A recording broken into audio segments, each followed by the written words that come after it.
बोलिबो दुखेर कथा प्रभु बोलिबो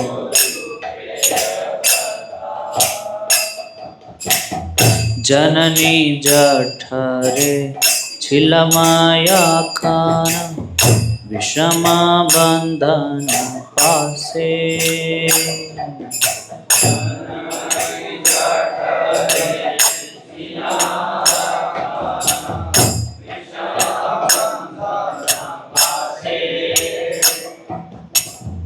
एक बार प्रभु दिखा दिया मोरे वंचिलाए दीन दासे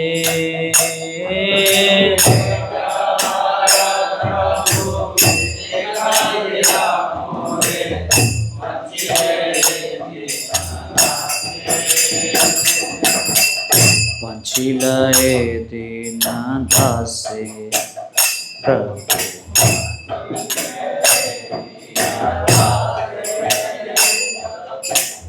तखन भाविनो जन्म पाइया करीब भजन तबा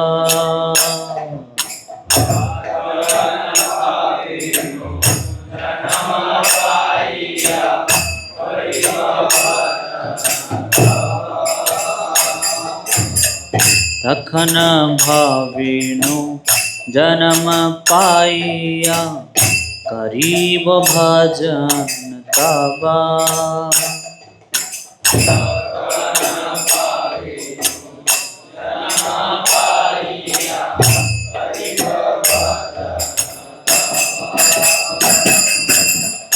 जन्म होइलो पड़ी माया जाले नहाइलो ज्ञान लावा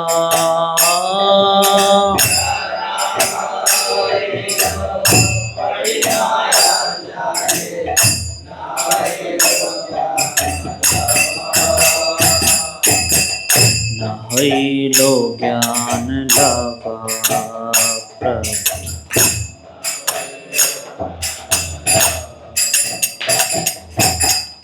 आदरे रे छोले स्वजनेर कोले हसिया काटानु काला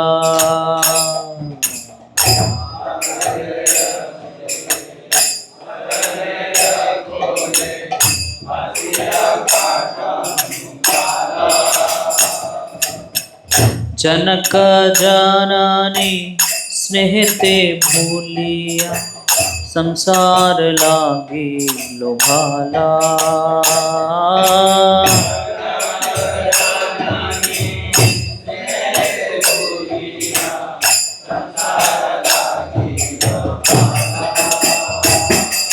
संसार लागी लोभाला प्रभु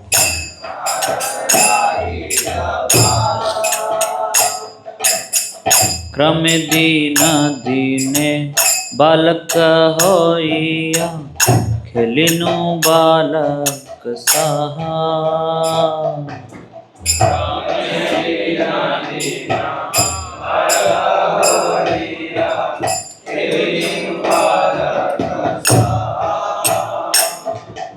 आर की छोदीने ज्ञान उपजिला पाठ पढ़िया रहा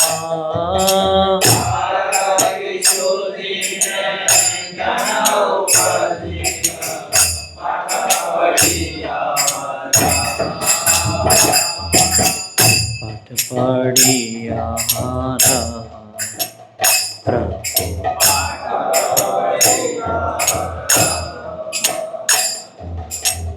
विद्यार गौरवे भ्रमि देशे देशे धन उपार्जन करे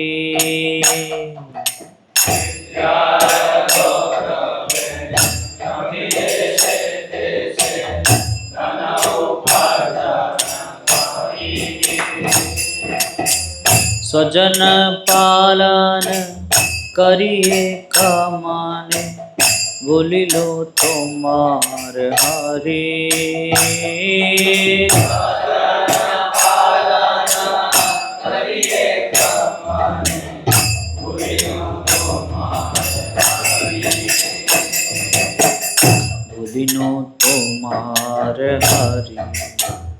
प्रभु।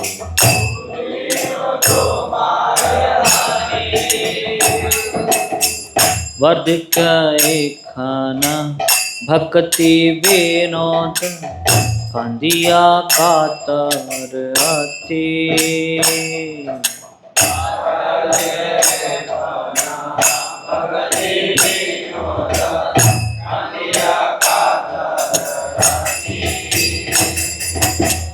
न भजिया तोरे दिन वृथा गेला एखने की हबे गति।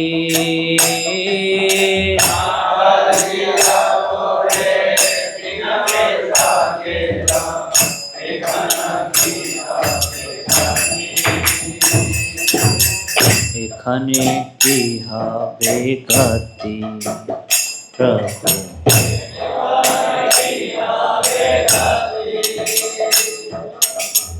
एखने की हबे गति प्रभु।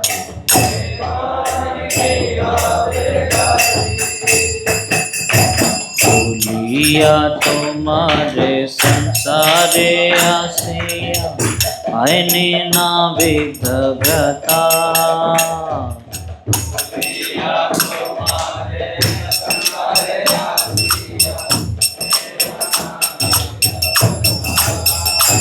हरे कृष्णा कृष्णा कृष्णा हरे हरे हरे राम राम राम हरे हरे।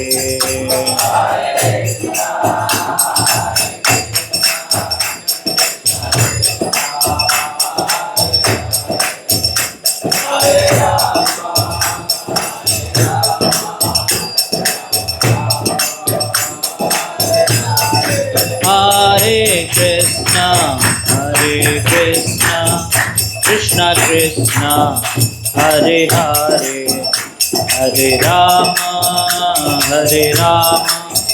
राम राम हरे हरे।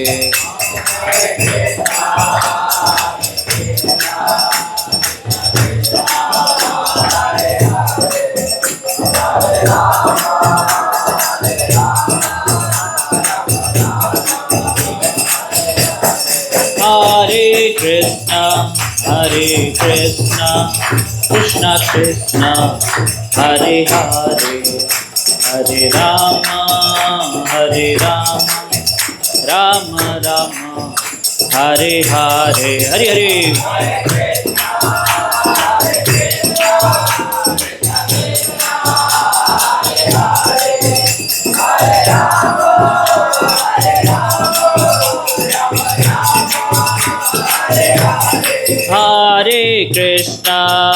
हरे कृष्णा कृष्णा कृष्णा हरे हरे हरे राम राम राम हरे हरे। बोलिए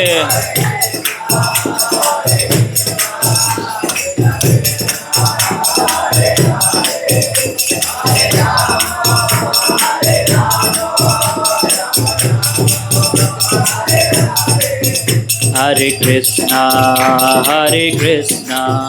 Krishna Krishna Hare Hare Hare Ram Ram Ram Hare Hare.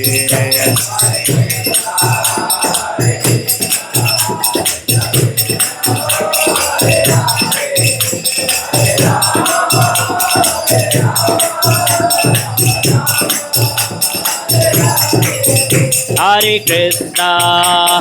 Krishna Krishna Krishna Hare Hare Hare Ram Ram Ram Hare Hare Hare Hare.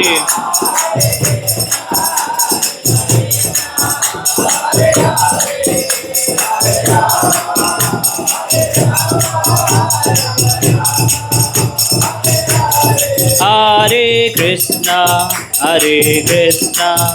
Krishna Krishna Hare Hare, Hare Rama, Hare Rama, Rama Rama, Hare Hare.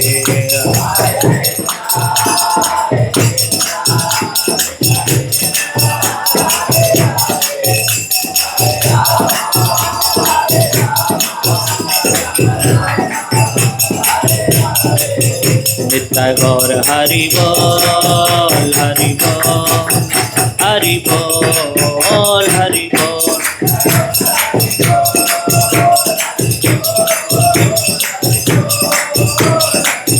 Nitya Gaur Hari Bol, Hari Bol, Hari Bol, Hari Bol.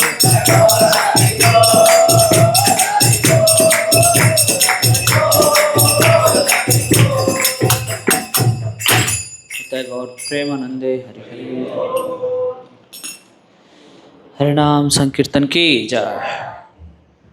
ओम अज्ञानतिमिरान्धस्य ज्ञानञ्जनशलाकया चक्षुरुन्मीलितं येन तस्मै श्रीगुरुवे नमः। श्रीचैतन्यमनोभीष्टं स्थापितं येन भूतले स्वयं रूपः कदा मह्यं ददाति स्वपदान्तिकं। वन्देऽहं श्रीगुरो श्रीयुतापदकमलं श्रीगुरून् वैष्णवांश्च श्रीरूपं सहग्रजातं सहगणरघुनाथान्वितं तं सजीवं साद्वैतं सावधूतं परिजनसहितं कृष्णचैतन्यदेवं राधाकृष्णपादान् सहगणललिता श्रीविशाखान्वितं च। हे कृष्ण करुणा सिंधु दीनबंधु जगतपते गोपेश गोपिका कांत राधा कांत नमस्तुते। तप्त कांचन गौरांगी राधे वृंदावनेश्वरी वृषभानुसुते देवी प्रणमामि हरिप्रिये।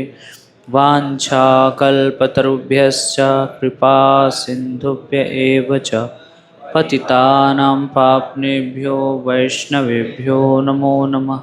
जय श्री कृष्ण चैतन्य प्रभु नित्यानंद श्री अद्वैत गदाधर शिवासादि गौर भक्तवृंद। हरे कृष्णा कृष्णा कृष्णा हरे हरे, हरे राम राम राम हरे हरे।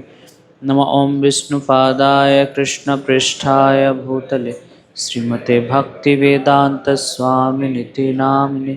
नमस्ते सरस्वती देवे गौरवाणी प्रचारिणे निर्विशेष शून्यवादी पाश्चात्य देशतारिणे।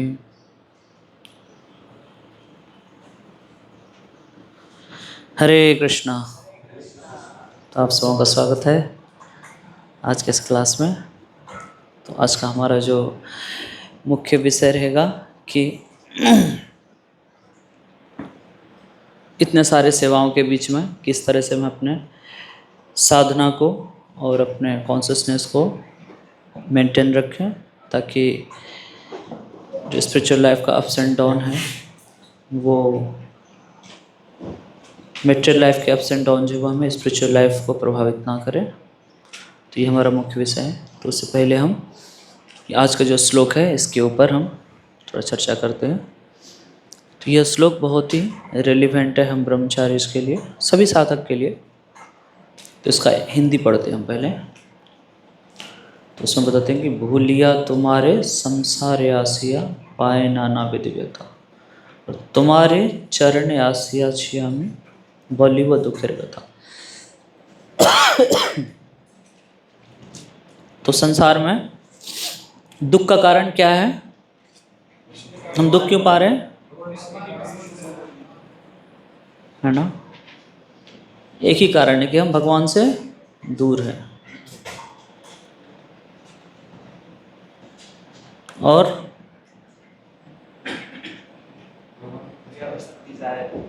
भौतिक इच्छाएं। तो मूल कारण ये है, इसके साथ फिर और सारी चीज़ें इससे जुड़ जाता है। तो बता रहे कि तब से अब तक मैं विभिन्न भौतिक कष्टों को झेल रहा हूँ। अब क्योंकि मैंने आपके चरण कमलों की शरण ग्रहण कर ली है। अब मैं आपके समक्ष अपनी व्यथा कथा का वर्णन करूँगा। हे नाथ, आपके चरण कमलों को भूलने के कारण मुझे इस भौतिक संसार में आना पड़ा। तो हम जब इन आचार्यों के भजन को पढ़ते हैं तो इससे हमें पूरे शास्त्रों का जो मर्म है वो पता चलता है, और साथ ही साथ इनका जो भगवान के साथ संबंध था उसका भी हमें इससे आभास होता है ना। और साथ ही साथ हमारा भी कैसा भाव होना चाहिए। हम भी सोचते हैं हमें प्रार्थना करना है भगवान से, हमारी कुछ फीलिंग एक्सचेंज होना चाहिए, बट कैसा होना चाहिए, किस दिशा में होना चाहिए। तो हम इन आचार्यों के भजन को पढ़ के हमें वो पता चलता है, डायरेक्शन पता चलता है। और हमारा चेतना यहाँ है, तुरंत हमारा चेतना बहुत अपलिफ्ट हो सकता है अगर हम इन आचार्यों के भजन को पढ़ें और उनके मूड को समझने का प्रयास करें कि वो किस तरह से उन्होंने इस भजन को लिखा। तो भक्ति विनोद ठाकुर लिख रहे हैं कि मैं, हे नाथ, आपके चरण कमलों को भूलने के कारण इस संसार में मुझे आना पड़ा और विभिन्न प्रकार के कष्टों को झेल रहा हूँ। तो कितने जन्मों से, अनेक जन्मों से, परंतु अब मैं आपके चरण का शरण ग्रहण किया हूँ, तो अब मैं अपनी व्यथा बताता हूँ। तो इस संसार में हम भगवान को भूलने के कारण इतने जन्मों से हम कष्ट पा रहे हैं, और यही अपने आप में एक बहुत बड़ा कारण है कि हमारा ये इतना बड़ा जो अपराध है कि हम भगवान की सेवा छोड़ दिए। ये कितना दुख का विषय है ना। तो फिर वो एक जीवात्मा का जर्नी बता रहे हैं कि किस तरह से हम सब इस भौतिक संसार में आते हैं, और ये हम सब की कथा है ना। इसको पढ़ने के बाद हम सब अपने लाइफ में रिफ्लेक्ट कर सकते हैं।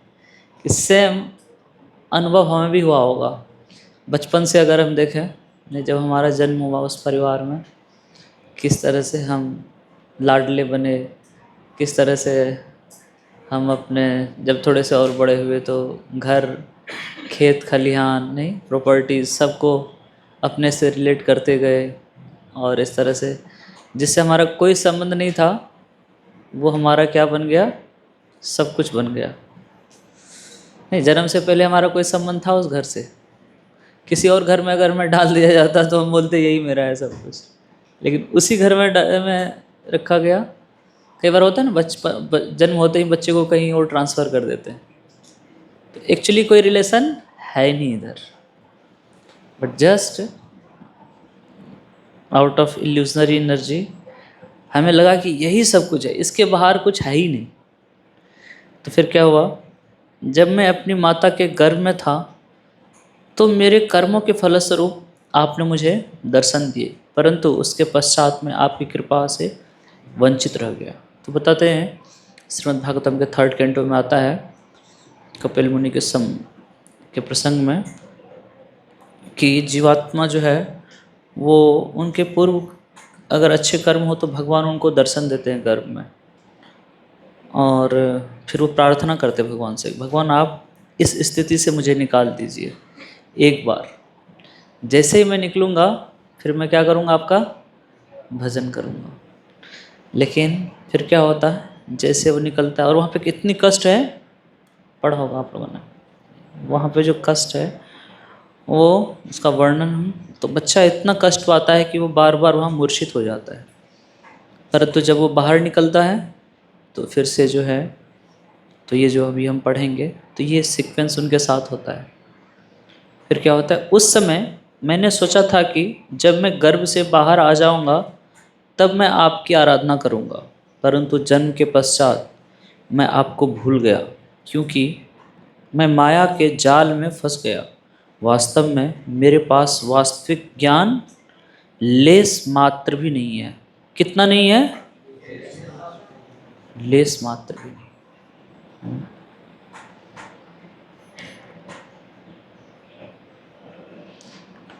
तो अगर लेस मात्र भी ज्ञान होता तो क्या करते हम, आपका शरण लेने का प्रयास करते। तो ये कितना बड़ा एक जीवात्मा के लिए, इससे बड़ा और क्या सोचनीय स्थिति है। लेकिन जस्ट बिकॉज कि हमारा बुद्धि अभी कुलसित है भौतिक आवरण से, तो हम सोच नहीं पा रहे हैं। मैं एक लाडला पुत्र बन गया तथा अपने रिश्तेदारों के मध्य अपना समय व्यतीत करता हुआ आनंदित रहने लगा। इस प्रकार मैं अपने माता पिता के वात्सल्य में पूर्णतया डूब गया तथा इस भौतिक संसार को पसंद करने लगा। हम सबके साथ हुआ ऐसा नहीं? कोई है जो तो हम सबको अनुभव होगा किस तरह से हम लाडला पुत्र बन गए। कितना बड़ा इल्यूजन है बचपन का, जो अगर हम अपने लाइफ को रिफ्लेक्ट करें, क्या घोर तमोगुण अंधकार है वो, नहीं तमोगुण है कि हमें लगता था यही मेरा घर है, नहीं खेलना कूदना उन फ्रेंड्स के साथ, वो बगीचे वो बाग, अभी कहाँ है वो नहीं। परंतु जब हम थे, और कितना अटैचमेंट होता है, नहीं बचपन में बहुत अटैचमेंट होता है। कोई अगर हमारा कोई खिलौना ले ले या कोई जो है हमारे घर से कुछ उठाने लगे तो हम रोने लगते हैं और पापा पापा मम्मी मम्मी है ना, और सब आते हैं, सब बच्चे को बहुत एकदम एकदम लाड प्यार से, उनको भी लगता है यार मैं घर का राजा हूँ। उनको पता नहीं यही घर में एक दिन उनको पिटाई होने वाली है, नहीं। तो इस तरह से, और कितना भ्रामक है, नहीं? ज्ञान का लेस मात्र भी नहीं होता है। और फिर है इस प्रकार में धीरे धीरे प्रतिदिन मैं बड़ा हो गया और अन्य किशोरों के साथ खेलने लगा। कुछ समय पश्चात जब मैं कुछ और अधिक परिपक्व हुआ तो मैं अपनी पढ़ाई पर ध्यान देने लगा। वो ज़्यादा लंबा नहीं चलता वो खेल कूद, है ना। थोड़े समय बाद पढ़ना पड़ेगा, फिर डंडे पड़ते हैं, अब स्कूल जाना है। तो वो एक समय तक ही खेल कूद का समय होता है। माया देखिए कैसे फंसाती है, नहीं एकदम एक समय होता है ऐसे लगता है कि घर में मुझे कुछ करना ही नहीं है, घर का पूरा राजा मैं ही हूँ, नहीं। सब आता है उसके लिए, बिस्किट चॉकलेट सब लाते हैं। जब वही बच्चा थोड़ा बड़ा होता है, पढ़ना नहीं चाहता है, बट फिर उनको ज़बरदस्ती भेजा जाता है स्कूल कि पढ़ेगा नहीं तो फिर आगे कैसे बढ़ेगा। तो उनको फिर पिंच किया जाता है। फिर उनको तो कुछ दिनों बाद और प्रेशर बढ़ाया जाता है, देखो उसका बेटा ये कर गया, उसका बेटा ये कर गया। तो ये कितना सॉफ्टली माया जो है, नहीं फिर थोड़ा बड़ा होता है। और इस प्रकार धीरे धीरे प्रतिदिन बड़ा हो। हाँ, हे भगवान हरि, अपनी शिक्षा के अहंकार वश में एक स्थान से दूसरे स्थान में धनोपार्जन करता हुआ भ्रमण करने लगा। एक समय तक घर वाले पुश करते हैं, उसके बाद फिर कौन पुश करता है? उसका अहंकार, नहीं। एक बार कॉलेज में डाल दिया, फिर वो ऑटो मोड में चला जाता है आगे का केयर फिर माया देवी अलग तरीके से करते हैं। उनको फिर कंपटीशन खुद देखना पड़ता है, फिर उनको लगता है उसने टॉप किया, उनको ये मिल गया, उनको गर्लफ्रेंड अच्छा मिल गया, उन्होंने अच्छा पढ़ाई किया, अच्छा जॉब मिल गया, अच्छा घर खरीद लिया उसने। तो फिर वो खुद से जो है सेल्फ इंस्पायर्ड होता रहता है। और इस कारण से क्या है, वो हाँ खुद से जो अलग अलग जगह जॉब करने के लिए, दिल्ली, मुंबई, अमेरिका, इंग्लैंड। मैं अपने पारिवारिक सदस्यों का अत्यंत सावधानी पूर्वक पालन पोषण करने लगा। अभी तक तो उनका पालन पोषण कौन कर रहे थे? उनके पेरेंट्स। और अब क्या हो गया? अब उनका अपना भी परिवार हो गया और एल्डरली पर्सन है, अब वो पालन कर रहे हैं उन लोगों का। कुछ और अधिक परिपक्व हुआ तो मैं, हाँ अच्छा, अत्यंत सावधानी पूर्वक पालन पोषण करने लगा। इस प्रकार मैं आपको पूर्णतया भूल गया। तो अब समय ही नहीं है उनके पास। समय है, एक व्यक्ति अभी वो जॉब में आया है, फैमिली है, पेरेंट्स है, तो समय कहाँ है उनके पास? श्री भक्ति विनोद ठाकुर पश्चाताप करते हैं कि मैं वृद्ध हो गया हूँ तथा विभिन्न प्रकार के कष्टों से ग्रस्त हूँ। हे भगवान, मैंने अपना जीवन आपके चरण कमलों की आराधना किए बिना ही गंवा दिया, अब मेरी क्या गति होगी। तो ये भक्ति विनोद ठाकुर हम सबके लिए लिख रहे हैं, है ना, हमें बता रहे हैं, वो तो ऑलरेडी नित्य सिद्ध हैं, परंतु वो हमें शिक्षा दे रहे हैं कि अगर हम भजन नहीं करेंगे, हम भगवान की भक्ति नहीं करेंगे, तो फिर एक समय ऐसे ही होगा, नहीं, हमें पश्चाताप करना पड़ेगा कि अब मैं क्या करूं। एक समय आएगा जबकि हमारा शरीर काम नहीं करेगा, रोगग्रस्त होगा, तो फिर हम ये पश्चाताप करेंगे। तो बताते हैं कि किसी भी चीज़ के इम्पोर्टेंस को हम दो केस में फील करते हैं। क्या क्या वो केस है? दो केस में हम किसी चीज़ को बहुत ज़्यादा मिस करते हैं। जी, प्रेम में और विरह में, है ना, बहुत अच्छा। तो विरह में तो सब करते हैं याद, है ना, कि जब विरह हो जाता है, कोई चीज़ था हमारे पास अभी खो गया। और प्रेम में, तो प्रेम को कैसे समझें, मतलब दूसरे दृष्टि से, और बोलिए कोई और। सुख और दुख में, दुख में तो करते, सुख में तो उतना नहीं याद आता है। नहीं, तो जब कोई चीज़ खो जाता है तब सब उसको मिस करते हैं, लेकिन एक और केस है जब उसको मिस करते हैं, कब,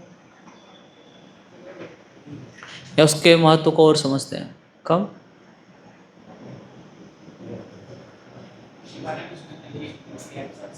जी, एब्सेंस में तो बता ही दिया ना, वो खो गया या वो अब नहीं रहा, पहले मेरे पास था अब नहीं रहा, तो सब उसको मिस करते हैं ना।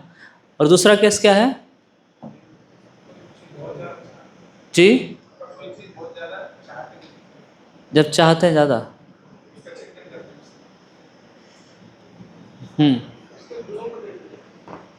हाँ, है ना, जब उसका हम अच्छा से उपयोग करते हैं, समय रहते ही अगर उसको हमने उसको बहुत अच्छा से उपयोग कर लिया, तो भी वो चीज़ अगर कभी, तो फिर हम बल्कि उसके रहते हुए ही उसका हम ज़्यादा हम उसको अप्रिसिएट कर पाएंगे, है ना। तो इसी तरह से जैसे अभी हमारा लाइफ है, तो यूथफुल लाइफ है, तो इस समय में अगर रहते ही इसका हमने बेस्ट यूज किया, तो इसके इम्पोर्टेंस को हम ज़्यादा फील कर पाएंगे। खो जाने के बाद तो करेंगे इम्पोर्टेंस को फील, बूढ़े हो जाने के बाद जैसे बता रहे हैं यहाँ पे, नहीं अब मैं वृद्ध हो गया, तो लेकिन अभी हम कितना सावधानी से इस ह्यूमन लाइफ का, ये रेयर अपॉर्चुनिटी का हम उपयोग कर रहे हैं, तो इस पे निर्भर करेगा कि हम कितना अप्रिसिएट कर पाएंगे ये जो हमें रिसोर्सेज मिला है। नहीं, ये बहुत रेयर रिसोर्सेज है। नरदेह माध्यम सुलभम सुदुर्लभम प्लवम सुकल्पम गुरु कर्णधारम और मया नोकुल्य न भासते रति भवाम बुद्धि न तरित स आत्मा। तो बताते कि ये नरदेह क्या है, ये वेल डिजाइंड नाव है, और सुलभम सुदुर्लभम, ये सुलभ ही प्राप्त हो गया हमें। पता है किसी को कि हमने पिछले लाइफ में क्या किया था, कितना मेहनत तपस्या किया, सुलभम मिल गया, ऐसे मिल गया, नो डाउट बहुत तपस्या किया होगा बट सुलभ हो गया। लेकिन सुलभम सुदुर्लभम, सुदुर्लभ भी है ना, ये दुर्लभ नहीं है, क्या है, सुदुर्लभ है। जिसको नहीं मिला है वो अगर ह्यूमन लाइफ लेना चाहे तो क्या करना पड़ेगा उसको, कोई और स्पेसिस सोचे अरे मैं भी इधर आके ब्रह्मचारी क्लास अटेंड करता, कर सकता है क्यों, नहीं कर सकता। ये सुदुर्लभ है, और क्यों, क्योंकि प्लवम सुकल्पम, ये नाव है, कैसा नाव है, प्लवम सुकल्पम, बहुत वेल डिजाइंड और मया अनुकूलन। तो फिर बताते भगवान कि अगर लेकिन इसका उपयोग कोई मेरे तरफ आने के लिए नहीं कर रहा है ना, भवाम बुद्धि न तरेत स आत्मा, अगर कोई भवाम बुद्धि, ये भौतिक सागर को अगर कोई पार करने का प्रयास नहीं कर रहा है इस फैसिलिटी को यूज करके, तो क्या कहलाएगा वो, आत्मा। तो आत्महत्या एक होता है कि कोई इमिडिएट होता है, कोई पॉइजन खा के इमिडिएटली वो, बट एक तरह का आत्महत्या क्या होता है वो, कि ये भी आत्महत्या है कि हमें पता है कि मेरी मृत्यु आने वाली है, लेकिन उसके लिए हम प्रयास नहीं कर रहे हैं बचने का, ये भी आत्महत्या है ना। नहीं, वो आत्महत्या अंतर ये कि कुछ घंटों में मर सकता है, और ये आत्महत्या क्या है, ये कुछ वर्षों में, लेकिन निश्चित है ना। तो भगवान बताते कि अगर कोई इस फैसिलिटी को यूज़ ना करे तो आत्महत्या है। तो हम फिर आगे फिर बता रहे हैं कि किस तरह से जो है मैं फिर आगे जो है नेक्स्ट भजन इसी का है कि आगे मैं बढ़ता गया। अगला भजन का है कि मैं अपना सारा समय विद्योपार्जन के फलों को भोगने में व्यतीत करके आपके चरण कमल का भजन करने की परवाह नहीं किया, परंतु अब मैं आपको अपना आश्रय स्वीकार करता हूँ। तो हम भी कितने जन्मों से इस संसार में भगवान को भूल के क्या क्या विद्या प्राप्त किया, क्या क्या पढ़ाई किया, but now we should take it very seriously.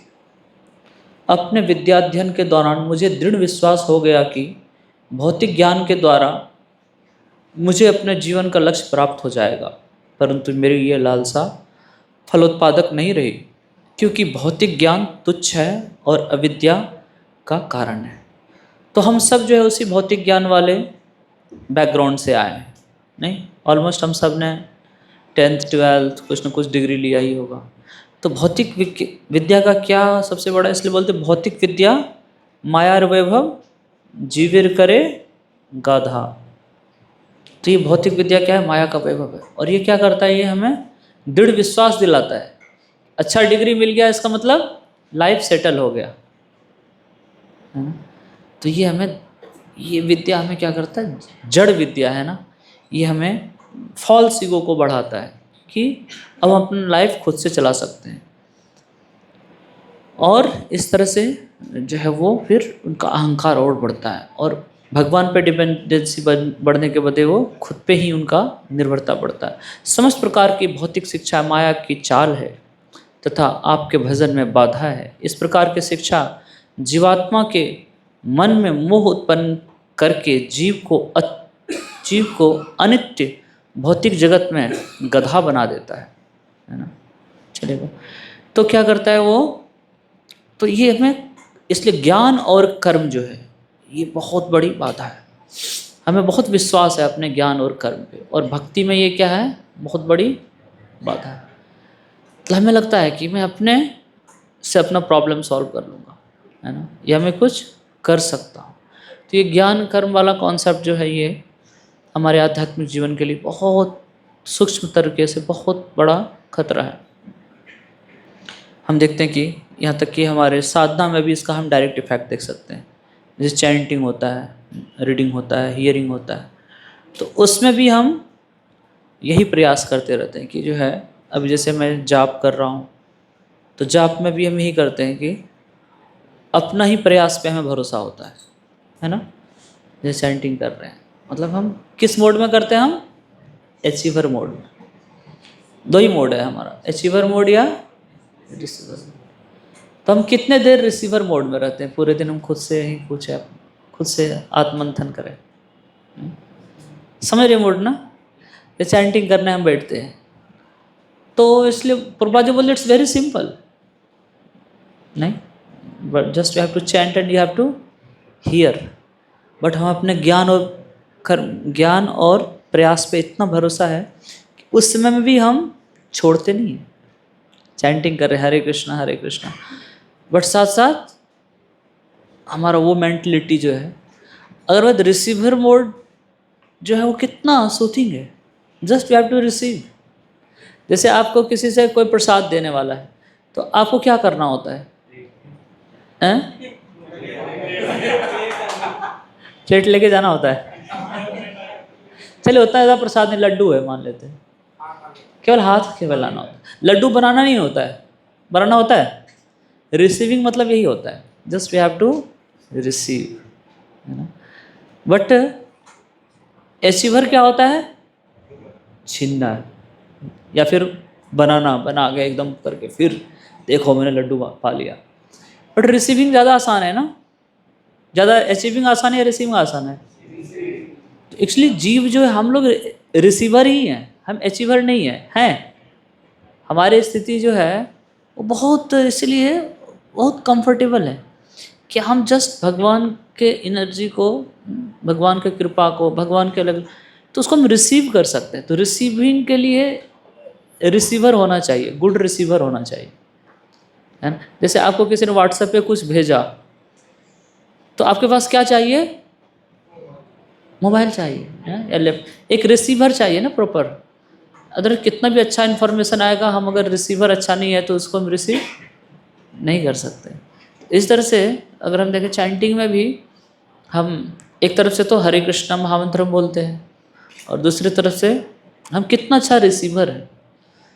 तो अच्छा रिसीवर नहीं होने के बीच में क्या क्या सा रीज़न होता है? हम सही से रिसीव नहीं करने का कारण क्या क्या हो सकता है? हमारा ईगो हो गया, और जी आलस्य हो गया, है ना। तो बहुत सारे रीज़न हैं जी। हाँ, तो उससे भी हमारा डूअरशिप मेंटलिटी होता है। अदरवाइज देखिए तो हम जैसे चैंटिंग करने बैठते हैं तो उस समय में हमारा क्या रोल है?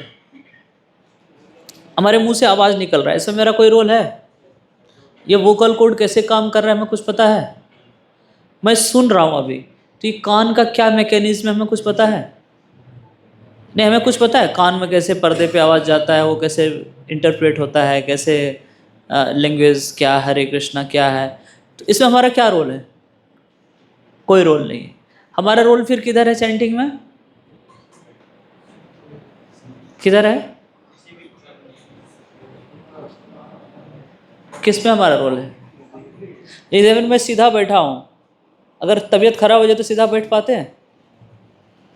तबीयत खराब हो जाए तो सुनने की इच्छा होती है? तो फिर हमारा रोल किधर है चैंटिंग में? हम क्या कर रहे हैं चैंटिंग में?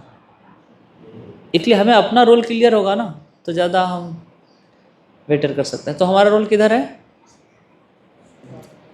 जस्ट वो सिंसियर डिज़ायर, नहीं just Krishna I want to receive you. Aural reception बोलते हैं इसको। जैसे हमारे कोई आते तो रिसीव करते हैं उनको ना, है ना। तो कौन रिसीव कर सकता है? जो विनम्र है, नहीं जो उनको, कोई अहंकार व्यक्ति है वो चेयर पे बैठा रहेगा नहीं। तो वैसे ऐसे ही होता है, भगवान हमारे नहीं कान के द्वारा हमारे यहाँ तक आते हैं, बट हम क्या करते हैं? हरे कृष्णा, ये देख कितना बड़ा अहंकार है। नहीं, कृष्ण आ गए इधर। हमने सुना भी है कि कृष्ण और उनके नाम में अंतर नहीं है, नहीं, बट फिर भी हम अपने ईगो में रखे उनको रिसीव नहीं करते, उनको उधर ही बोलते आप इधर ही रहिए, ठीक है, मैं इधर खुश हूँ अपना प्लानिंग में। तो हमें कितना, तो ये क्या होगा जब ज्ञान और कर्म के प्रयास से हम नहीं उसको छोड़, तो क्या हम एटलीस्ट थ्योरेटिकली भी सोचे तो हमारा किधर रोल नहीं है? नहीं, इस वो आवाज़ निकल रहा है, हम सुनाई दे रहा है, मैं किधर हूँ? मैं तो किधर भी मेरा रोल नहीं है। मेरा एक ही जगह रोल है कि कृष्ण ने मुझे वो फ्री विल दिया है कि मैं चाहूँ तो कृष्ण को रिसीव करूँ, चाहे तो माइंड को रिसीव करूँ। ज़्यादातर हम किसको रिसीव करते हैं? माइंड को तो बहुत हम्बली रिसीव करते हैं throughout the day, throughout हर एक एक्टिविटीज़ में।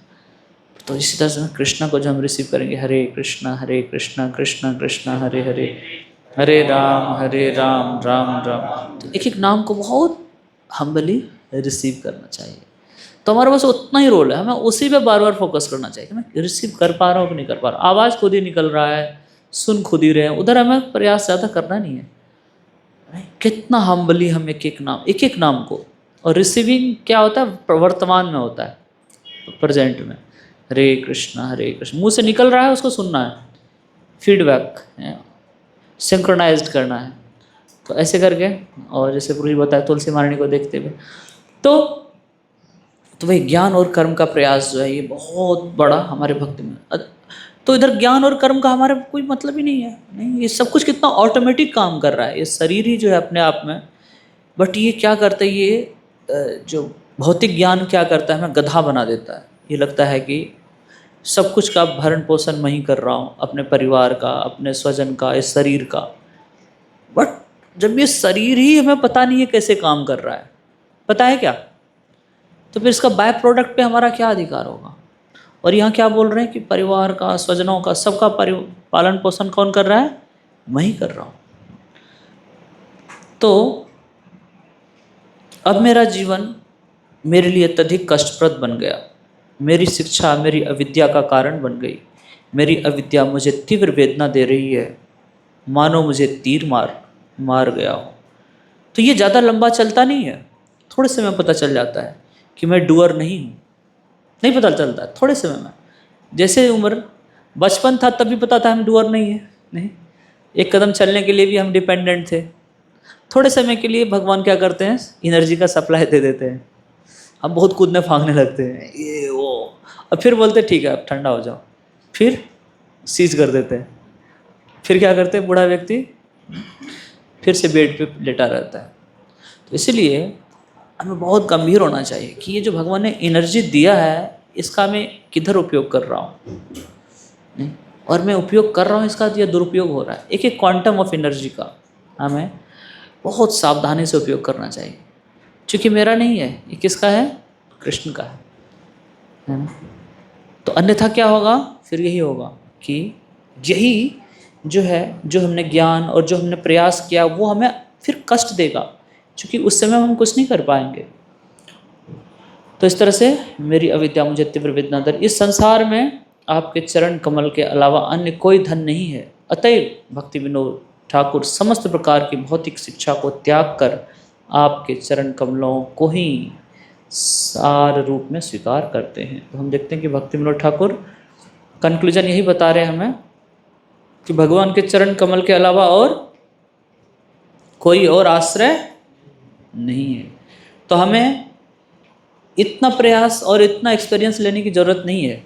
हम आचार्यों के एक्सपीरियंस से नहीं, कितना क्विकली हम बुद्धिमान हो सकते हैं कि हम जो है नहीं, हाँ, अदरवाइज हमें अगर ये एक्सपीरियंस लेना हो तो हमें भी इतना प्रोसेस से गुजरना पड़ेगा, फैमिली में जाना पड़ेगा, पढ़ाई, बच्चे, बट ये होता है परंपरा का नहीं लाभ।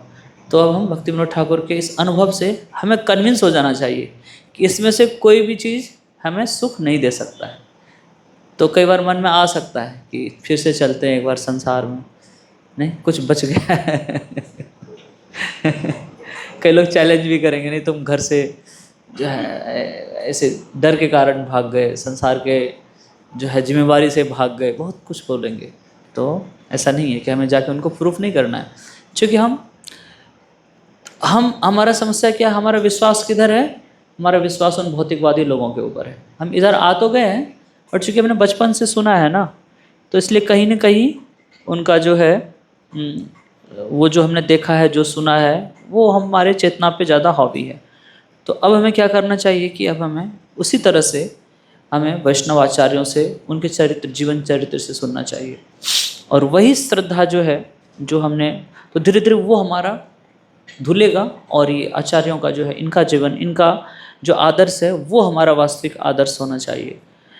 नहीं तो क्या होगा कि हम इधर आके भी कहीं न कहीं हम उन्हीं, इसलिए हम भक्ति में कई बार उतना दृढ़ नहीं हो पाते हैं, क्योंकि हम जो अभी तक बचपन से सुने हैं, देखे हैं, वो इम्प्रेशन ही हमारा। जैसे एक चींटी था, वो उसका एक फ्रेंड रहता था, वो चीनी के पहाड़ पे रहता था और वो नमक के पहाड़ पे था। तो एक बार अपने नमक चीनी वाले फ्रेंड के पास गया, उसके पहाड़ पे, और जब गया तो वो बोला, फ्रेंड, चीनी वाले फ्रेंड ने बोला कि तुम ये चीनी खा के देखो कितना मीठा है। तो उन्होंने चीनी पाया, बोले यार ये कुछ है ही नहीं इसमें स्वाद। बोले यार मैं तो चीनी वाला, इतना चीनी मीठा होता है। बहुत सारा उनको दिया, बट वो उसको टेस्ट नहीं आ रहा था। तो फिर वो बोला मुंह खोलो, तो मुंह खोला तो क्या देखा कि वो नमक का जो है उधर से टुकड़ा मुंह में रखा हुआ था वो। तो उसके साथ तो उसको मिठास अनुभव नहीं होगा। इस तरह से हम जब इधर आते हैं तो हम भी जो पूर्व में जो हमने सुना है उन्हीं लोगों के जीवन चरित्र के ऊपर हमें ज़्यादा विश्वास है, बट अब हमें उसी विश्वास को जो है इन वैष्णवाचार्यों, इन्होंने क्या अनुभव किया।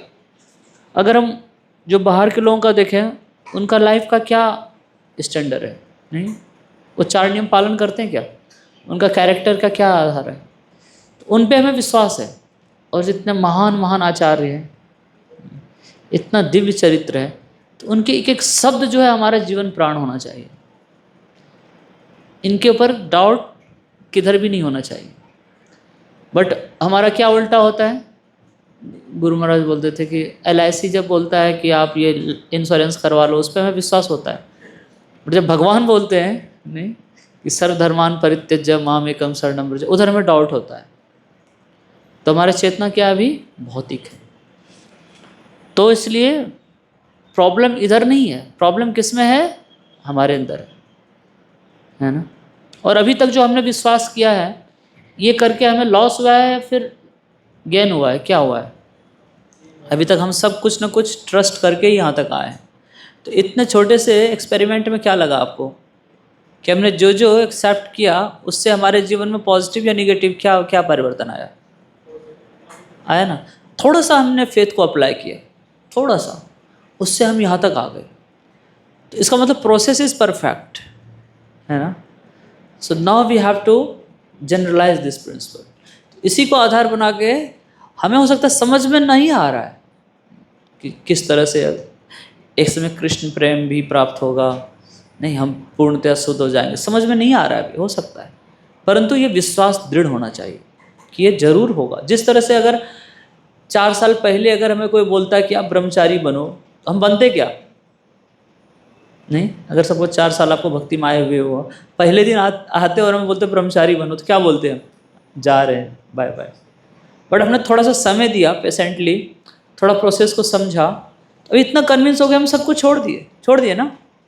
इस तरह से आगे का भी जो है साइंस, आगे का भी जो हम सिद्धांत सुनते हैं, कई बार माइंड बोलता है अरे इतना तो नहीं हो सकता है, नहीं कि एक समय आएगा हम पूरा शुद्ध हो जाएंगे, भगवान का राम नाम रूप गुण लीलाएं सभी कुछ हृदय में प्रकाश, अरे इतना तो नहीं हो सकता है, नहीं, माइंड रेसिस्ट करता है। तो नहीं, तो हम इन आचार्यों के अनुभव को सुन के हम नहीं, भक्ति विनोद ठाकुर यही बोल रहे हैं, फिर आगे बता रहे हैं, आगे आप भजन पढ़ेंगे कि अब जो है, अब मुझे चारों तरफ केवल आनंद ही आनंद दिखता है। इसी सीक्वेंस में आगे पढ़ेंगे, इससे आगे फिर और बता रहे कि अमार जीवन सदा पापे रत, मैं बहुत, मेरा जीवन पापरत है, मैंने क्या क्या गलत काम नहीं किया। और आगे बस 1-2 भजन बाधा पढ़ेंगे कि जो है भक्ति विनोद ठाकुर बोलते कि अब मेरा सारा दुख दूर हो गया, अब मुझे हर एक जगह आनंद ही आनंद दिखता है, होप ही होप है, नहीं अब मेरा सारा कष्ट दूर हो गया। नहीं, तो आचार्य दोनों चीज़ बताते हैं कि हमें ये भी हमें फेस कर सकते हो, हम ये भी फेस करना पड़ेगा, है ना। तो जस्ट छोटा सा हम डिस्कशन आज के टॉपिक पे करते हैं कि इसी तरह से हमारे लाइफ में, खासकर जब स्पिरिचुअल लाइफ में आते हैं, तो यहाँ पे भी अप्स एंड डाउन होगा, और इन्हीं अप्स एंड डाउन के बीच में जो हमें अपने साधना को भी अपने सेवा के बीच में बैलेंस करना है। तो बैलेंस करना, ये थोड़ा इंटीग्रेट करना है ना, इंटीग्रेट करना थोड़ा डिफ़िकल्ट होता है। इंटीग्रेशन जो है वो डिफ्रेंसिएशन से ज़्यादा मुश्किल होता है, नहीं, मैथमेटिक्स जो लोग पढ़े होंगे, है ना। तो इस तरह से हम एक दूसरी लाइफ स्टाइल के कस्टम थे, अब हमें ये इंटीग्रेट करना पड़ा कि साधना भी करना है, अपनी सेवा भी करना है, और अपना हेल्थ भी देखना है, तो एकदम सब कुछ बम्बार्डिंग की तरह, है ना। बट हम देखते हैं कि हम जब इसमें शुरू में टाइम लगता है, प्रभुपाद जी एक जगह बताते हैं कि जिस तरह से समुद्र में जो नाव चलता है, उसमें काफ़ी वो नाव जो है कई बार लगता है कि इधर झुक गया, कभी इधर झुक गया, है ना। तो अगर कोई व्यक्ति पहली बार जाए, उनको लगता है अरे अरे ये गिरने वाला है, अरे अरे पलटने वाला है, इतना हो के फिर नाव ऐसा हो जाएगा, इतना हो फिर ऐसे हो जाएगा। बट जो उसमें कस्टम्ड है, जो ऑलरेडी रोज उसका नाविक है, जो पैसेंजर रोज जाता है, उनको ज़्यादा डिफरेंस नहीं लगेगा।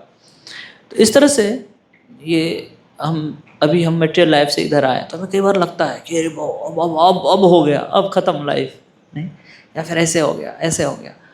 तो ये होगा, बट साथ ही साथ हम जब धीरे धीरे इसको बैलेंस करेंगे, तो हम देखेंगे कि और सीनियर्स से हम जितना हेल्प लेंगे, तो उतना हम इस एडवर्सिटीज़ में भी थोड़ा समय के लिए आता है वो पीरियड, तो हम इसको भी पार कर सकते हैं, लेकिन धैर्य रखना पड़ेगा, है ना। अन्यथा क्या होगा, वो छोटे से अप्स एंड डाउन से अगर हमने सही से अपने आप को बैलेंस नहीं किया, तो हो सकता है कोई नाव से कूद जाएगा। नहीं, तो कूदना सॉल्यूशन है क्या? उसी समुद्र से हम निकल के इधर तक आए हैं, तो हमें समझना पड़ेगा कि इतना होगा, इतना तक जाएगा, ये इसके आगे नहीं जाएगा, नहीं इतना तक जाएगा, इससे आगे नहीं जाएगा। तो कई बार अपने पूर्व के अनर्थों के कारण, या सर्विस लोड के कारण, या और किसी कारण से हमारे लाइफ में ऐसा उथल पुथल आ सकता है। विजयनाथ राधा गोविंद स्वामी महाराज बहुत अच्छा बताते हैं कि जब बहुत तूफान तेज़ से आती है ना, तो बुद्धिमान लोग क्या करते हैं, वो कोई शेल्टर ले लेते हैं, है ना। पेड़ का, मतलब घर का या कोई ऐसा, फिर तूफान थोड़ी देर में चला जाता है। बट अगर किसी ने वो थोड़ी देर के तूफान से ही अगर कोई विचलित हो गया और वो शेल्टर नहीं लिया तो क्या होगा, वो उड़ जाएगा, है ना। तो हम सबके लाइफ में तूफान अपने पूर्व के संस्कार के कारण या आसपास के भक्तों के कारण आएगा। तो हमें शेल्टर लेना सीखना चाहिए कि कहाँ हमें से शेल्टर लेना है।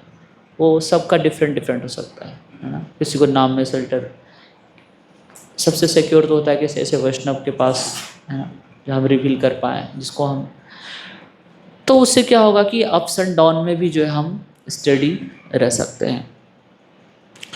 और कई बार सर्विसेज का लोड बहुत ज़्यादा आ जाएगा, है ना। पता चलेगा 5 दिन तक सेवा रीडिंग ही नहीं हुआ, चैंटिंग हुआ, क्वालिटी नहीं हुआ, तो फिर उसके बाद क्या करना। जैसे सर्विस हो सकता है, जैसे कोई फेस्टिवल्स आ जाता है, कुछ आता है, बट जैसे ही आपको टाइम मिला फिर उसमें हम क्या करना चाहिए, हमें फोकस्ड होके रीडिंग, है ना, हियरिंग को मेकअप करना चाहिए। बट प्रॉब्लम क्या होता है कि जब हमारे पास टाइम लगता है कि अभी रिलैक्स है, तो हम क्या करते हैं, फिर बजाय उसको मेकअप करने के हम क्या करते हैं, कई तरह के अननेसेसरी चीज़ें करते हैं, है ना। क्या क्या अननेसेसरी चीज़ें आप लोग बता सकते हैं? जैसे प्रजल्पा और सोना, सोना सोना गोल्ड, गोल्ड जैसा है सोना, नहीं। और क्या करते हैं हम? प्रजल्प करते हैं, है ना। क्या क्या प्रजल्पा का सब्जेक्ट क्या क्या होता है? अभी लड़ाई में क्या हो रहा है, अभी नहीं, अभी कौन पॉलिटिक्स में जीता है, मंदिर में क्या चल रहा है, और अच्छा उसने कॉपिन गायब कर दिया, है ना। और जी, प्रसाद में क्या बनेगा, मेनू क्या है, आज का मेनू क्या कैसा था, कल का कैसा रहेगा, नहीं। तो अब बताइए, नहीं, जब स्केड्यूल हैक्टिक था तब तो उसमें टाइम चला गया, और जब उन्होंने टाइम दिया तो फिर इस डिस्कशन में टाइम चला गया। इसलिए बैलेंस करने का वो अच्छा समय होता है। जो गंभीर भक्त हैं, देखिए वो क्या करेंगे ऐसे समय में, उनको लग रहा है कि जो चीज़ सपोज मेरा अच्छा नहीं हुआ कुछ दिनों से, तो उसके लिए समय निकालेगा। याद रखिए, हम जितने गंभीर होंगे ना, भगवान हमें उतना ही बुद्धि देंगे, नहीं। It's all about our sincerity. इसलिए बोलते हैं कि स्पिरिचुअल लाइफ इज़ नॉट कि एक समय आके हमारा प्रगति होगा, it's time, moment to moment consciousness.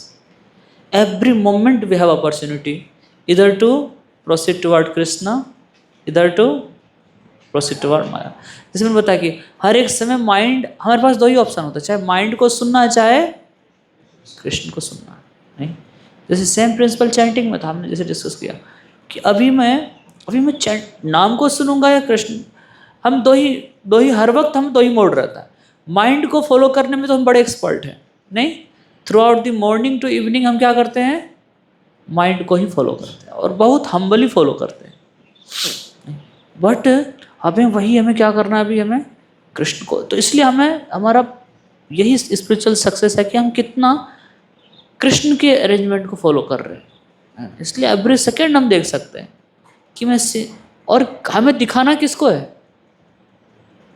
हम भक्ति में क्या करते हैं, हमारा ज़्यादा प्रयास क्या होता है,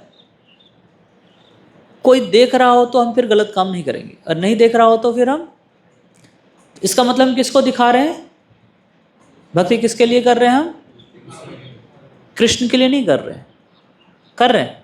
अगर कृष्ण के लिए करते हैं तो कृष्ण तो हर एक समय देख रहे हैं ना, नहीं। तो उनको दिखाने के लिए हम बहुत कम ही प्रयास करते हैं। ज़्यादातर हमारा प्रयास होता है कि दूसरे खुश हो जाए, तो इसलिए दूसरे खुश होते हैं, कृष्ण खुश नहीं होते हैं।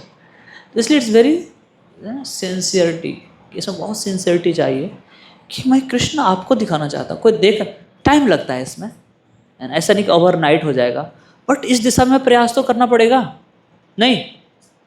अब प्रयास ही नहीं करेंगे, उसको जैसे हो रहा है चलने देते हैं, तो क्या लग रहा है एक समय ऐसे टपक जाएगा कि हम शुद्ध भक्त बन जाएंगे, नहीं। We have to be sincere. गिरेंगे हम, नो डाउट, इस प्रयास में भी हम कई बार असफल होएंगे, but again we have to wake up, again हमें तैयार करना। देखिए एनीवे गिरने में कोई लॉस नहीं है, अगर हमने उसे शिक्षा लिया है, और गिरे ही हैं हम, नहीं गिरे। बट ये बहुत बड़ा एक अपॉर्चुनिटी है कि नहीं, मुझे फिर से प्रयास करना है। आज मुझे एक बार फिर से अवसर मिला है कि मैं और सिंसियर बनूंगा। कृष्ण में जस्ट आपको प्रसन्न करना चाहता हूँ। तो फिर कृष्ण टेस्ट लेंगे हम, तो फिर से हमें प्रयास करना, फिर से गिर सकते हैं, again we have to wake up.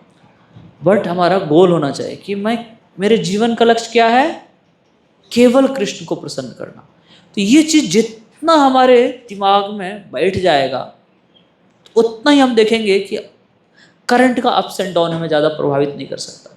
जैसे एक व्यक्ति था, वो रस्सी पे चल रहा था, तो वो रस्सी पार कर गया। रस्सी पे मतलब ऑलमोस्ट इम्पॉसिबल था, कोई नहीं जा पा रहा था, बट वो व्यक्ति उस रस्सी पे चल के निकल गया। तो पूछा बाद में इंटरव्यू में कि आपने कैसे निकला? बोले मैं केवल, मुझे जहाँ पहुँचना था मैं उसको देख रहा था, मैं रस्सी के चारों तरफ खाई था वो मैं नहीं देख रहा था, है ना। तो इस तरह से हमारा जो लक्ष्य है ना, अगर वो हमारा जितना हम गंभीरता से उसको अपने दिमाग में बिठा लेंगे कि मेरे जीवन का केवल एकमात्र लक्ष्य क्या, गुरु कृष्ण की प्रसन्नता। हम किसको प्रसन्न करने का प्रयास कर रहे हैं बहुत इंपॉर्टेंट है। हम सुबह से शाम तक देखें, कहीं ना कहीं हम दूसरों के प्रसन्न करने के लिए ही हम प्रयास करते हैं, है ना। तो इसलिए हमें ऐसे कोई हमारे लाइफ में ऐसे वैष्णव हो जिनको प्रसन्न करना हमारा जीवन का लक्ष्य होना चाहिए। जब हम वैष्णव को प्रसन्न करेंगे तो वही गुरु को प्रसन्नता होगी, वही कृष्ण को प्रसन्नता देगी। तो सबसे बड़ा रीज़न तो यही है कि हम खुद को प्रसन्न और दूसरों को प्रसन्न करना चाहते हैं, और खुद को बजाय गुरु कृष्ण के। तो ठीक है, तो ये है कि जब हमें टाइम मिले तो क्या करना चाहिए, हमें उस समय का उपयोग करना चाहिए। एंड तो कुछ कुछ चीज़ें हैं जो कि हम, तो एक क्या है कि हमें साधना का इम्पोर्टेंस हमें बहुत पता होना चाहिए कि स्ट्रॉन्ग साधना कितना महत्वपूर्ण है हमारे स्पिरिचुअल लाइफ में। इस घर साधे संपर बताते कि दो चीज़ ब्रह्मचारी के लिए बहुत इंपॉर्टेंट है, स्ट्रॉन्ग साधना और अलर्ट। दो में से अगर एक भी हुआ ना, एक भी नहीं हुआ तो फिर बहुत बड़ा खतरा है। कोई व्यक्ति स्ट्रॉन्ग साधना हो सकता है लेकिन अगर अलर्ट नहीं है तो खतरा है, और कोई व्यक्ति केवल अलर्ट है और स्ट्रॉन्ग साधना नहीं है तो दोनों में खतरा है। इसलिए दोनों का होना बहुत जरूरी है। नहीं, साधना हो गया स्ट्रॉन्ग, फिर अलर्ट नहीं है, बोला चलो आज मेरा बहुत अच्छा रीडिंग हियरिंग चैंटिंग हो गया, अब मैं कुछ भी देख सकता हूँ, कुछ भी सुन सकता हूँ, क्या होगा तुरंत। और केवल अलर्ट ही है वो, नहीं बहुत डर रहा है, नहीं मुझे ये नहीं करना है, बट साधना उसका स्ट्रॉन्ग नहीं है। तो दोनों केस में जो है we have to be very careful. दूसरा क्या है कि हमारा एसोसिएशन जो है वो सिंसियर डिवोटी से होना चाहिए, है ना। और ऐसे सीनियर डिवोटी, सिंसियर डिवोटी हमारी लाइफ में होना चाहिए कि जिनसे हम रेगुलर गाइडेंस लें, जो कि जिनको हम अथॉरिटी दें कि वो हमें करेक्ट कर सके। अगर हमारी लाइफ में कोई ऐसे डिवोटी नहीं है तो फिर हजारों साल लग जाएगा हमें भक्ति में प्रगति करने में। इसलिए हम कई बार देखते हैं कई डिवोटी आश्रम में आके भी कई साल हो जाते हैं, बट उनका चारों तरफ ऐसे नोकीला पत्थर जैसा, क्योंकि उन्होंने किसी को ऐसा अथॉरिटी दिया ही नहीं। कोई भी डिवोटी आपको ज़बरदस्ती करेक्ट नहीं करेगा, बट अगर हमारी लाइफ में ऐसे डिवोटी होने चाहिए। तो ऐसे है ना, एसोसिएशन विथ सीरियस डिवोटी, है ना, जहाँ पे कि आप जो है टाइम टू टाइम जाके उनसे हम अपना हार्ट भी रिवील कर सकें, और हम उनसे सुने कि भक्ति में कैसे पर्सनल गाइडेंस वो बहुत ज़रूरी है। नहीं तो फिर क्या होगा, साल गुजर जाएगा, कई साल बाद फिर हम पे कोई करेक्ट भी करना है, ना तो हम करेक्शन लेंगे ना कोई करेक्शन देंगे। तो इसलिए बहुत ज़रूरी है। देखिए हमारे पास तीसरा ऑप्शन है नहीं, चाहे तो हम किसी वैष्णव को सुन लें, नहीं तो अपने स्वतंत्र माइंड को झेलें। कष्ट दोनों में है ऐसा नहीं वैष्णव को फॉलो करने में कष्ट नहीं है, ऐसा नहीं है, कष्ट है उसमें ईगो पे बहुत, है ना, बहुत जोर लगेगा, बहुत झटका लगेगा ईगो को। नहीं, जब डिवोटी सीनियर करेक्ट करते हैं तो आसान नहीं होता उसको टॉलरेट करना। बट तीसरा ऑप्शन तो है नहीं ना, चाहे तो हम वैष्णव को झेलें, और नहीं तो किसको झेलना पड़ेगा, अपने स्वतंत्र विचार को, अपने मन को। वो मन हमें बहुत अच्छा से पेसिफाई करके रखेगा, कोई नहीं, इतना इतना सुनने की क्या ज़रूरत है, अरे अपना तुम ठीक ही कर रहे हो, एक समय शुद्ध हो जाएंगे हम, इतना ज़रूरी क्या जल्दी हार्ट रिवील करने का, करो फिर से प्रयास करो, फिर गिरोगे फिर करो, पर इतना भी रिवील मत करो, अपने से प्रयास करो और थोड़ा घूम फिर लो, थोड़ा रिलैक्स हो जाओ, टाइम है अभी, बहुत टाइम है। तो इस तरह से माइंड हमें कन्विंस करेगा। दूसरा तरफ क्या है, कोई ऐसे वैष्णव को अगर हमने अनुगत्य हो गए, उसमें कष्ट होगा, वो वैष्णव जब डांटेंगे, कोई इंस्ट्रक्शन देंगे, उसको फॉलो करने में कष्ट होगा, लेकिन वो कष्ट को झेल लेने के बाद बड़ा आनंद आएगा। लेकिन वो माइंड के दिए हुए इंस्ट्रक्शन को फॉलो करने के बाद क्या होगा, वो तो फॉलो कर ही रहे थे ना, नहीं कर रहे थे, उसी कारण तो इधर से उधर से भाग के इधर आए, बट इधर भी आके अगर हम उसी को फॉलो कर रहे हैं तो क्या उम्मीद है, इधर रह के इधर का हम फिर पूरा फायदा उठा पाएंगे, नहीं उठा पाएंगे। जब हम आए हैं फिर हम क्या छुपाना किसी से, नहीं। कोई डिवोटी, अरे पता चल जाएगा मेरे अंदर ये कमी है, अब पता नहीं चलेगा तो क्या होगा, नहीं, तो वो समाधान है क्या, फिर वो अंदर ही अंदर हमें क्या करेगा, वो खाए। एक समय पता चलेगा सबको, याद रखिएगा, हम ज़्यादा लंबा नहीं छुपा सकते अपनी कमियों को, ज़्यादा लंबा नहीं, कुछ समय की बात है। कृष्ण नहीं होगा तो कृष्ण कैसे भी करके उसको, उस समय कितना दुख होगा, नहीं, कि जब सबको पता चलेगा कि हमारे अंदर ये कमियां हैं, तो अच्छा है ना कि हम पर्सनली किसी भक्त से अपना हार्ट रिवील करें। कृष्ण फिर वो ऑनेस्टी है, कृष्ण उसको अप्रिसिएट करते हैं कि देखो ये प्रयास कर रहा है ना, इसलिए बोलते कितना भी हम पतित हो वो मैटर नहीं करेगा। कृष्ण चैतन्य महाप्रभु कृष्ण पतित पावन है, लेकिन कपटी पावन नहीं। तो कपट का अगर एक टेंडेंसी बढ़ता गया ना, वो फिर कहाँ तक जाएगा उसका कोई लिमिट नहीं है क्या। इसलिए तो लोग ब्रह्मचारी बनने आते हैं, बन भी जाते हैं, कुछ साल रहते भी हैं, है ना, लेकिन फिर वही व्यक्ति जाके बाहर शादी करते, वो अपने फिर बच्चे बीवी सबके साथ रहते, उनको कोई फील नहीं, मतलब नो डाउट इसमें कोई बुराई नहीं है, बट कोई व्यक्ति इससे और भी अधम हो सकता है, वो और भी जितना इतना गिर सकता है, कितने के साथ रिलेशन बना सकता है। वही व्यक्ति था जो कि ब्रह्मचारी का पालन कर रहा था, क्यों, जस्ट वो कपट का टेंडेंसी बढ़ता गया, अब कितना बढ़ गया उसका भी, इसलिए छोटे से डेविएशन को भी उतना ही सीरियसली लेना चाहिए जितना बड़ा डेविएशन को, नहीं, it's just matter of time only, कि फिर वो हम उस दिशा में भी कितने दूर चले जाएंगे, और तब भी हम जस्टिफाई कर सकते हैं कि ठीक है, क्या और भी लोग तो गए बाहर, आश्रम से बाहर, नहीं, और भी लोग का तो पतन हुआ, मैं अकेले थोड़ी तो माइंड हमें उस समय में भी हमारे पास एक्सक्यूज़ देगा, जिस तरह से अभी एक्सक्यूज़ दे रहा है। क्या है, छोटा मोटा तो गलती सब करता है, आप समझ रहे मैं क्या बताना चाह रहा हूँ। तो अगर छोटी गलती के लिए हम गंभीर नहीं हैं, फिर बड़ा गलती भी ऐसे ही होता है, वो भी कन्विंस, उसके पास जस्टिफिकेशन है, मैं क्या करूँ, ये हो गया। तो इसलिए सॉल्यूशन यही है कि जीरो टॉलरेंस रखना चाहिए, थोड़ा सा भी अगर कुछ हमसे गड़बड़ हुआ, just reveal to somebody, some of your seniors, हाँ नो डाउट कॉन्फिडेंशियल होना चाहिए आपके, किसी को भी हम रिवील नहीं करना चाहिए जो आप जहाँ से आपका रिलेशन है। तो हमारे पास ऐसे होने। तीसरा क्या है, एवॉइडिंग कंप्लिसेंसी एंड स्पिरिचुअल स्टेगनेंसी। तो भक्ति में जो है हमारे पास क्या होता है, एक वो हो जाता है कि ना, कि कुछ समय के बाद क्या हमें लगता है कि ठीक है, अब थोड़ा सा जो है थोड़ा रिलैक्स हो जाते हैं, रोज़ वही ड्यूटी, मतलब वही शेड्यूल, तो इस तरह से हम जो है थोड़ा रिलैक्स हो जाते हैं। तो ये बहुत बड़ा चैलेंजेस है।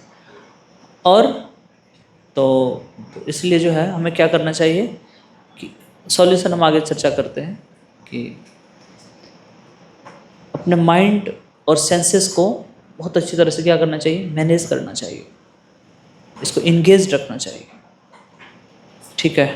तो हम उदाहरण देखते हैं कि इसमें हमें उदाहरण मिलता है, शास्त्रिक उदाहरण ध्रुव महाराज का। ध्रुव महाराज ने अपने साधना के लिए कितना डिटरमाइंड थे वो, नहीं, डिटर्मिनेशन लिया, और लिया तो क्या, his determination in intense austerity to attend Krishna, so how unwavering faith leads to perfection। तो unwavering faith था उनके अंदर, और ये क्या हुआ, वही उनका परफेक्शन का कारण बन गया। हरिदास ठाकुर, तो उन्होंने जो है उनका कमिटमेंट था चैंटिंग के लिए, और वो कमिटमेंट क्या है, वो जो है कि हमें सिखाता है कि किस तरह से किसी भी कंडीशन में हमें कंप्रोमाइज़ नहीं करना चाहिए अपने साधना को, किसी भी कंडीशन में। तो हम इसलिए हम ऐसे आचार्यों को से हमें सीखना चाहिए।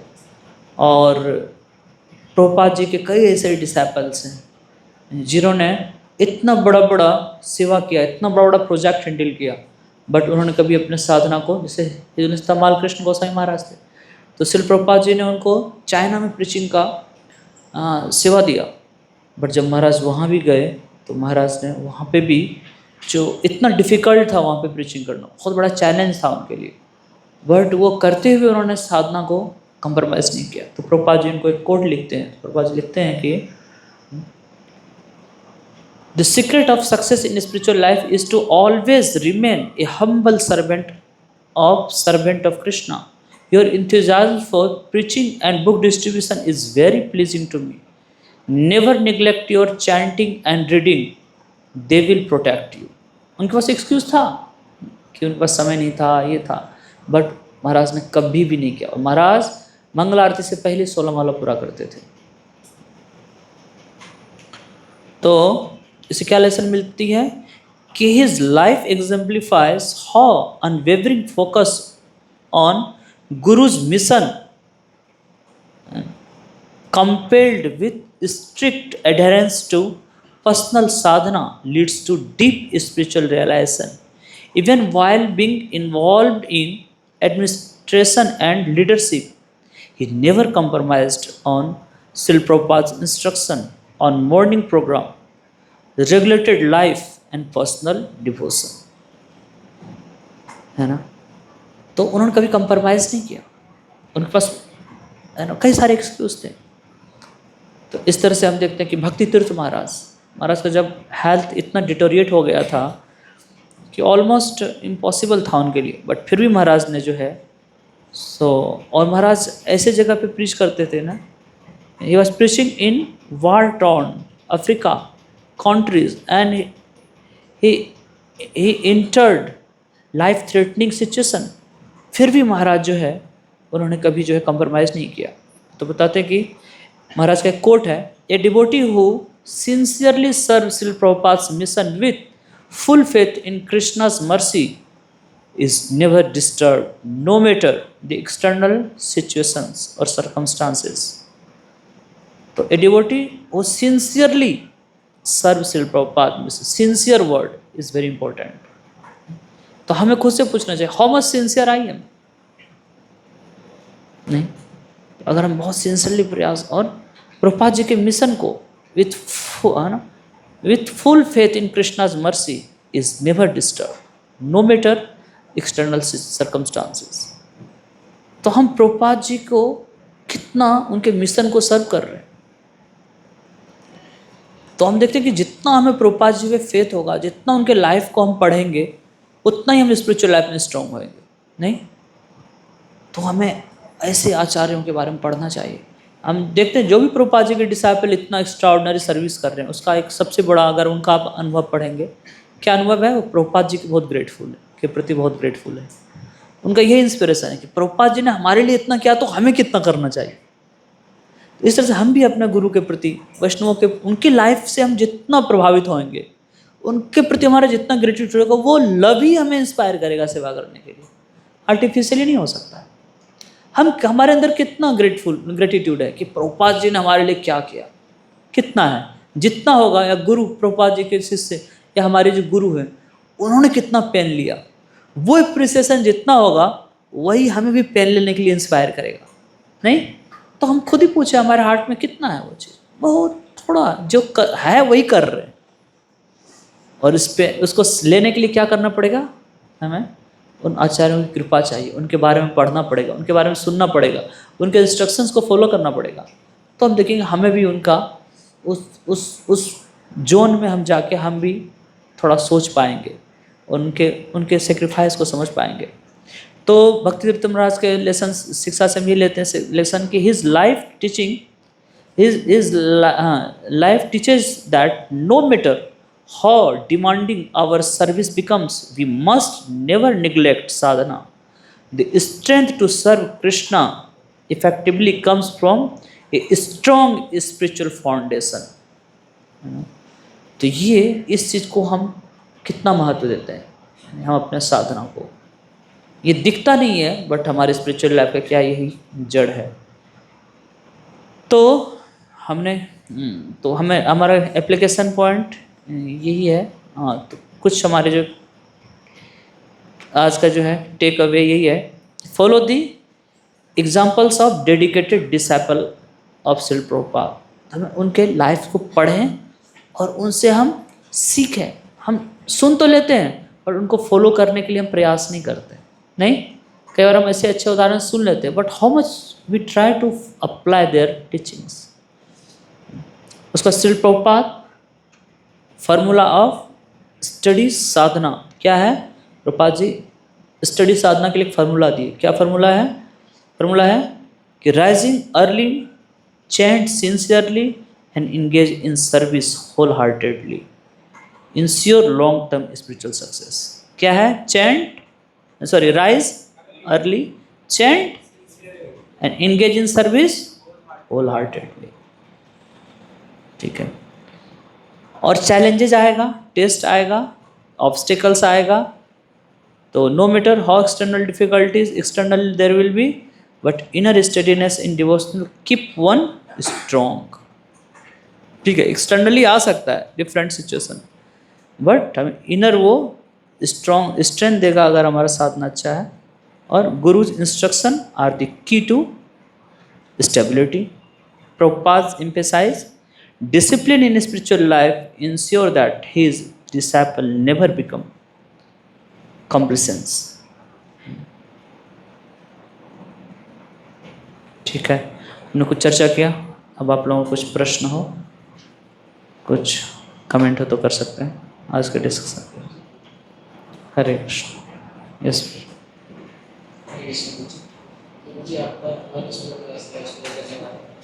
एक चीज़ आपने मेंशन किया, जैसे हम कई बार चीज़ें करते हैं तो लोगों को दिखाने के लिए करते हैं, तो ये सेम इंटेंशन आता है कि जब कोई सीनियर है वो कुछ सीमा है जो भी चल रहा है तो वो अच्छे से करता है, बट फिर कभी वो मूल टाइम हो जाता है।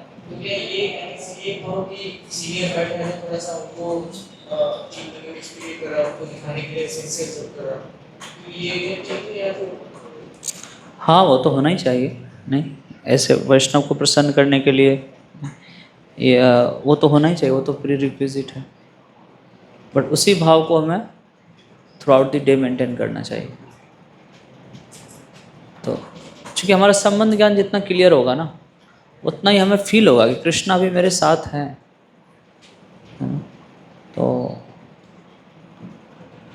तो वैष्णव को है ही, वैष्णव को इसलिए तो बोला वैष्णव को प्रसन्न करना जब हमारा लक्ष्य होगा ना, तो वही धीरे धीरे कृष्ण पे शिफ्ट हो जाएगा। हमारी लाइफ में ऐसे वैष्णव होने चाहिए। अभी क्या, अभी किसको प्रसन्न करना हमारा लक्ष्य होता है? खुद को। दूसरों को भी क्यों प्रसन्न करते हैं? क्योंकि वो खुद से रिलेटेड है, इसीलिए उसको भी हम प्रसन्न नहीं करना चाह रहे। खुद जैसे कोई बहुत अच्छी स्त्री अभी बैठ जाएगी तो हम जब बोलेंगे तो क्या करेंगे? ऐसे बोलेंगे कि वो भी इम्प्रेस हो। तो उनको क्यों इम्प्रेस करना चाहता हूँ मैं? क्योंकि वो हमें आनंद दे सकती है। लेकिन अगर देखेंगे तो वास्तविक आनंद कौन दे सकते हैं?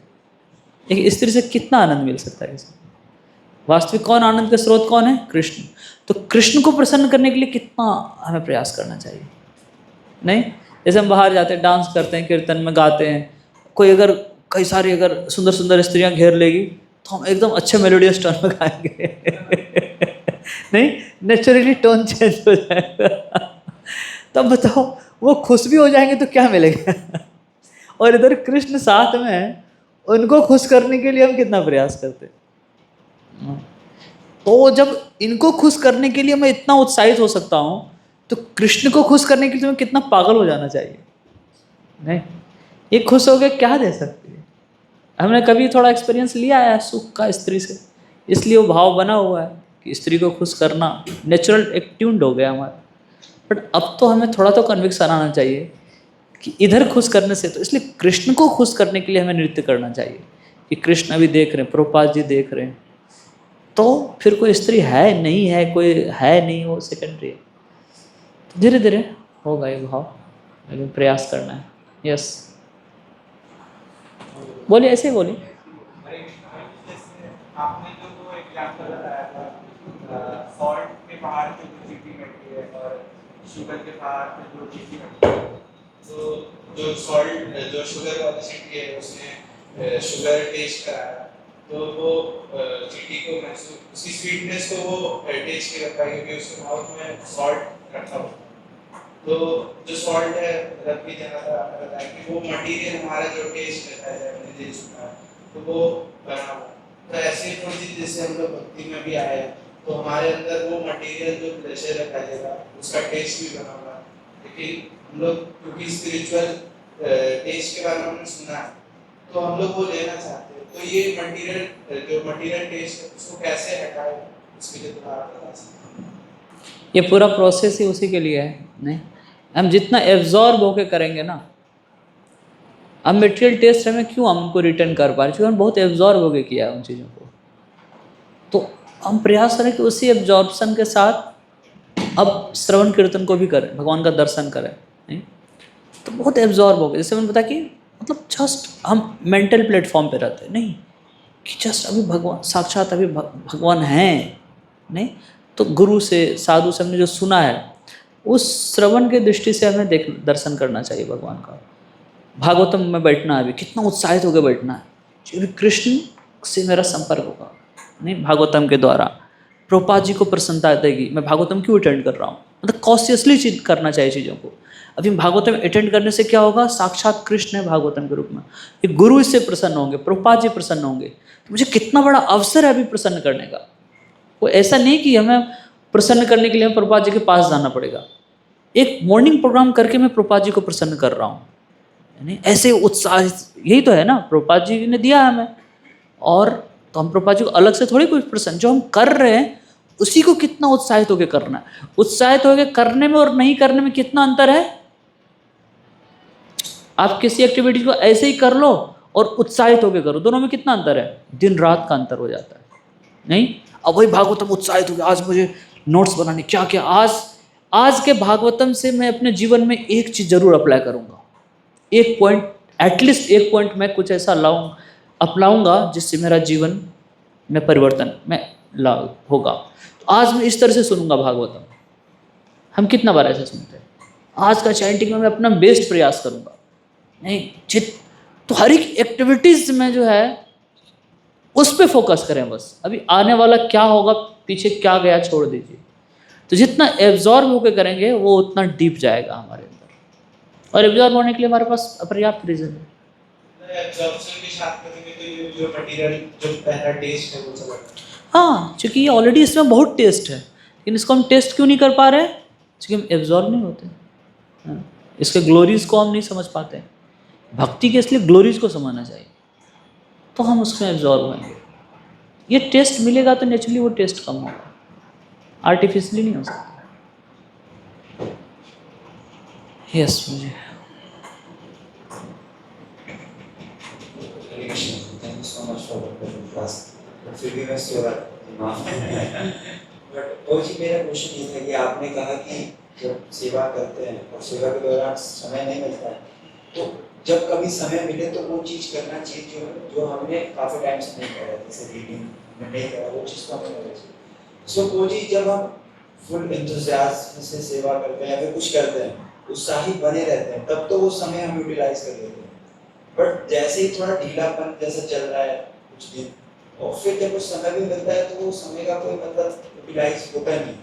तो अभी जैसे आपने उत्साही का बताया कि जब उत्साह से हम कोई चीज़ करते हैं तो एक्सट्रीम हो जाती है, तो वो हमेशा उत्साही बने कैसे रहते हैं। जैसे यहाँ तो बिक्री में है, भक्त हैं, उत्साही नहीं भी दूसरे वालों को देख के उत्साह होता है, अपने मंदिर में जाएंगे वहाँ पे मतलब इतना वाइब्रेट नहीं होगा, तो कैसे उत्साही कैसे बने।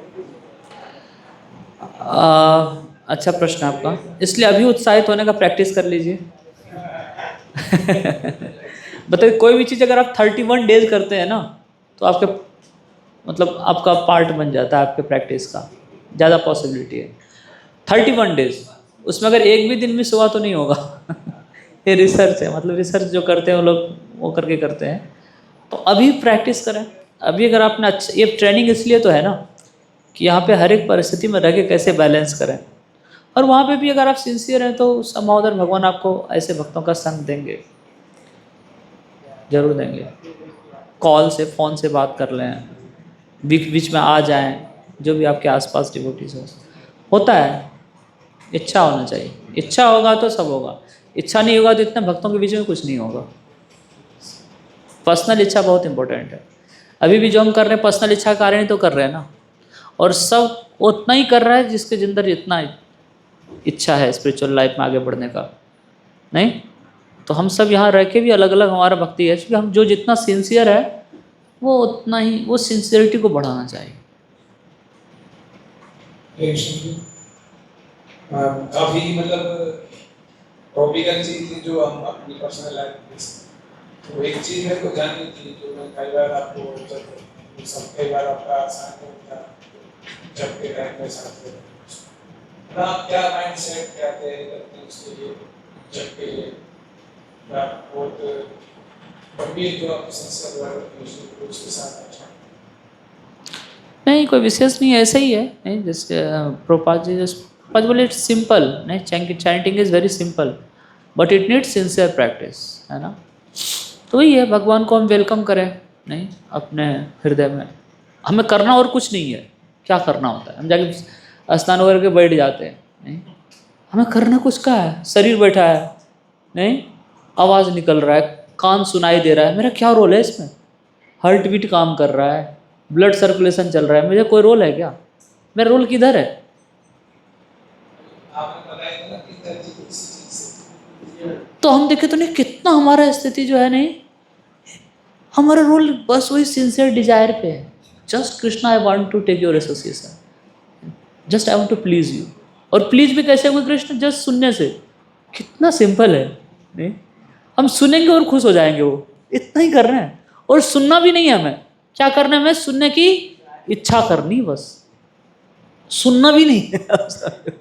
सुनना भी एक प्रोसेस है ना, हम प्रोसेस हमें पता है सुन कैसे रहे हैं, कैसे मैकेनिज्म क्या काम कर रहा है। अगर ये साइंस को अगर पढ़ने जाएंगे डॉक्टर्स को 10-12 साल लग जाता है इसको समझने में, ENT में स्पेशलिस्ट होने के लिए, फिर भी नहीं समझ पाता वो।